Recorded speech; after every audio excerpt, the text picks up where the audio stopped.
Spiritual awakening, waking up to your true self. Most people believe that a spiritual awakening is about adding something to their lives, adding new rituals, new beliefs, new practices, new versions of themselves. But a true awakening does not begin with addition. It begins with subtraction.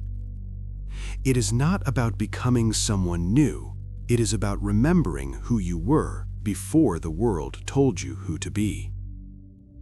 A spiritual awakening is the moment you stop living on autopilot. The moment you realize that much of your life has been shaped by expectations, conditioning, and silent agreements you never consciously chose. This is not a breakdown, it is a breaking open. Awakening is often misunderstood. People expect instant peace, constant joy, or a permanent state of love and light. But the first phase of awakening is rarely comfortable. It is the moment the ego begins to crack. Not because the ego is evil, but because it was never meant to lead your life forever. You begin to question things you once accepted without thinking. Why do I want this life? Why do I chase these goals? Why do I feel empty even when I'm doing everything right? This is the great unlearning. Unlearning success definitions that were never yours. Unlearning fears passed down through generations.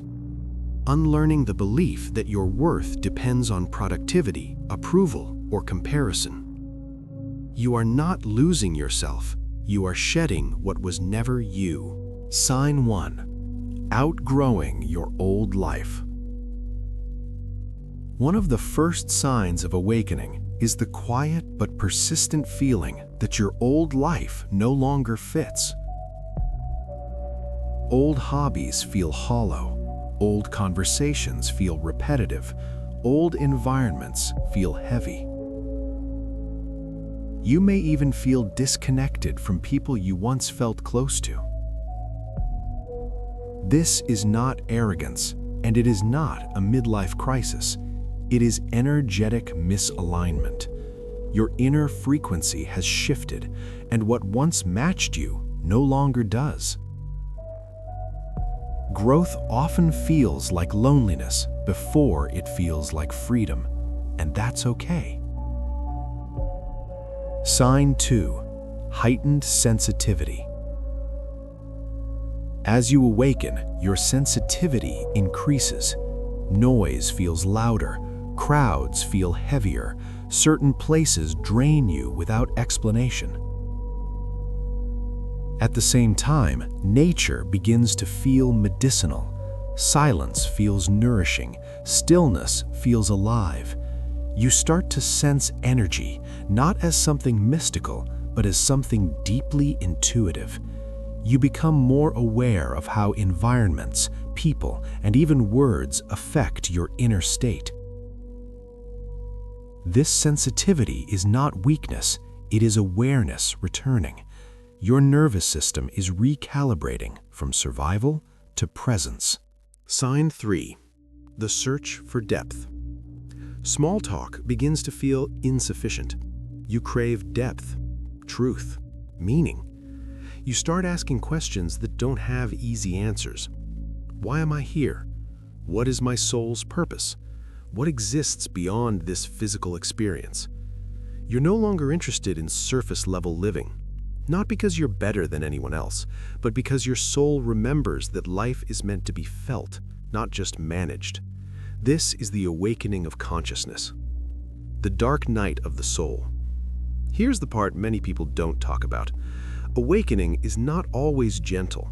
Often, it brings you face to face with your shadow. Old wounds resurface, suppressed emotions rise, fears you avoided demand to be seen. This phase is known as the dark night of the soul, not a punishment, a purification. You cannot awaken while running from yourself. And yet, on the other side of this darkness is something extraordinary, your true self.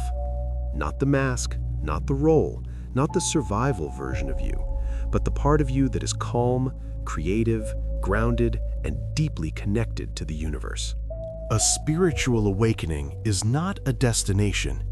It is a homecoming, a remembering, a return to alignment, where your actions match your values, your life reflects your truth, and your presence becomes your power.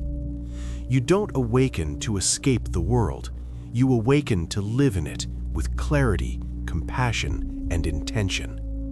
And if you're in the middle of this process, feeling lost, sensitive, or uncertain, know this: you are not broken. You are not behind. You are waking up.